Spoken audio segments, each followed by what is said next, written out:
Assalamualaikum warahmatullahi wabarakatuh.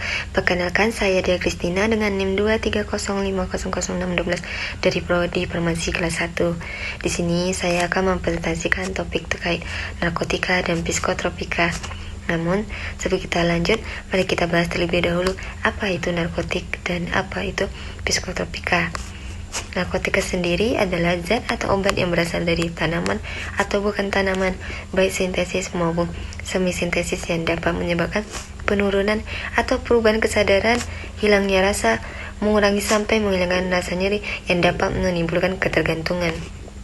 Lalu, psikotropika adalah zat atau obat baik ilmiah maupun sintesis dan bukan narkotika yang dapat menyebabkan perubahan khas pada aktivitas mental dan perilaku. Kemudian, dasar hukum larangan penggunaan narkotika dan psikotropika menurut Islam. Al-Quran adalah sumber hukum yang paling fundamental, diikuti oleh hadis sebagai penjelasan dan contoh konkret dari Al-Quran. Para ulama sepakat haramnya mengkonsumsi narkoba ketika bukan dalam keadaan darurat. Ibnu Taimiyah rahimahullah berkata, narkoba sama halnya dengan zat yang memabukkan, diharamkan berdasarkan kesepakatan para ulama. Bahkan setiap zat yang dapat menghilangkan akal haram untuk dikonsumsi walau tidak memabukkan. Majmu' al-Fatwa 34 ayat 204. Wa yuhillu lahumu tayyibati wa yuharrimu alayhimu al-khaba'ith, dan menghalalkan bagi mereka segala yang baik dan mengharamkan bagi mereka yang segala yang buruk. Surat Al-A'raf ayat 157. Setiap yang khabis terlarang dengan ayat ini. Di antara makna khabis adalah yang memberikan efek negatif. Selanjutnya, jenis-jenis narkotika dan psikotropika. Narkotika dibagi menjadi 3 golongan. Golongan 1 digunakan untuk penelitian, contohnya tanaman ganja, tanam koka, opium dan daun koka. Golongan 2 digunakan untuk pengobatan atau terapi, tetapi dengan syarat dan ketentuan, contohnya morfin. Golongan 3 digunakan untuk pengobatan atau terapi dengan syarat dan ketentuan, contohnya seperti etilmorfina dan kodein. Lalu, psikotropika terbagi menjadi 4 golongan. Golongan 1 digunakan untuk ilmu pengetahuan dan penelitian. Contohnya ada deselakroketamine, sulfazolam. Golongan 2 digunakan untuk penelitian dan terapi. Contohnya metilfenina, secaborbital. Golongan 3 digunakan untuk penelitian dan terapi. Contohnya pentobarbital. Dan terakhir, golongan 4 sering digunakan untuk terapi. Contohnya alprazolam, diazepam, kolpazam, dan lorazepam. Selanjutnya, hukum penyelenggaraan penggunaan narkotika dan psikotropika untuk dikonsumsi.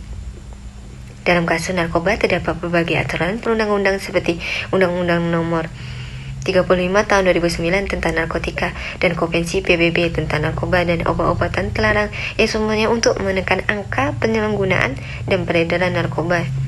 Akan tetapi, dalam kenyataan penyalahgunaan narkoba terus meningkat. Oleh karena itu, perlunya adanya alternatif hukum, yaitu hukum Islam sebagai solusi yang responsif dan antisipatif terhadap perkembangan dalam masyarakat Indonesia. Dalam hukum positif Indonesia, narkoba merupakan zat atau obat yang berasal dari tanaman atau bukan tanaman, baik sintesis maupun semi-sintesis, yang dapat menyebabkan penurunan atau perubahan kesadaran, hilangnya rasa, mengurangi sampai menghilangi rasa nyeri, dan dapat menimbulkan ketergantungan yang dapat dibedakan dalam golongan 1, 2, dan 3.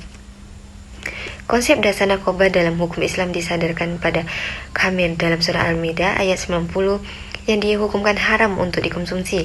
Sedangkan dalam hukum positif Indonesia, narkoba adalah narkotika, psikotropika, dan bahan adiktif lainnya yang digunakan dalam Undang-Undang Nomor 35 Tahun 2009 tentang narkotika dan Undang-Undang Psikotropika Nomor 5 Tahun 1997 tentang psikotropika. Sanksi yang diberikan hukum Islam terhadap penyalahgunaan dan penggunaan narkoba adalah takzir. Sanksi takzir baik penyalahgunaan narkoba berupa rehabilitasi, karena berdasarkan penelitian dan kajian ilmiah termasuk WHO berkesimpulan bahwa penyalahgunaan narkoba atau pencandu narkoba adalah orang yang sakit yang harus diselamatkan. Sedangkan sanksi bagi pengedaran dan bandar narkoba menurut hukum Islam dapat berupa hukum cambuk atau penjara yang jumlahnya dan lama hukumnya tergantung keyakinan hakim pemeriksa berdasarkan perannya dalam peredaran gelap narkoba tersebut. Sedangkan dalam hukum positif Indonesia, sanksi bagi penyalahgunaan atau pecandu atau korban penyalahgunaan dan pengedar atau bandar narkoba telah diatur dengan sangat jelas dan tegas. Sanksi itu berupa rehabilitas, baik medis maupun sosial berdasarkan pasal 54, 55, 103, dan 127 Undang-Undang Nomor 35 Tahun 2009 tentang narkotika. Berikutnya, hukum penggunaan narkotika dan psikotropika untuk pengobatan. Penggunaan narkotika untuk pengobatan dalam hukum positif Indonesia merupakan hal yang lazim dilakukan, asalkan penggunaan diawasi oleh seorang yang ahli dalam bidangnya atau seorang dokter. Sedangkan hukum Islam penggunaan narkotika atau sedih khamir hukumnya tetaplah haram, sedikit ataupun banyak jumlahnya yang dikonsumsi. Akan tetapi, hukum Islam memberi keringanan yaitu rukas dengan adanya kaidah tentang keadaan darurat, yaitu sesuatu yang haram boleh dikonsumsi akan tetapi harus memenuhi syarat-syarat dari keadaan darurat. Dan terakhir adalah kesimpulan. Narkotika dan psikotropika adalah zat-zat yang memiliki efek signifikan pada kesadaran, perasaan, dan perilaku serta berpotensi menimbulkan ketergantungan. Dalam hukum Islam, konsumsi narkotika dan psikotropika secara umum diharamkan merujuk pada prinsip pengharaman segala sesuatu yang khabith atau buruk dan dapat menghilangkan akal, sebagaimana analogi dengan khamir yang dapat memabukkan.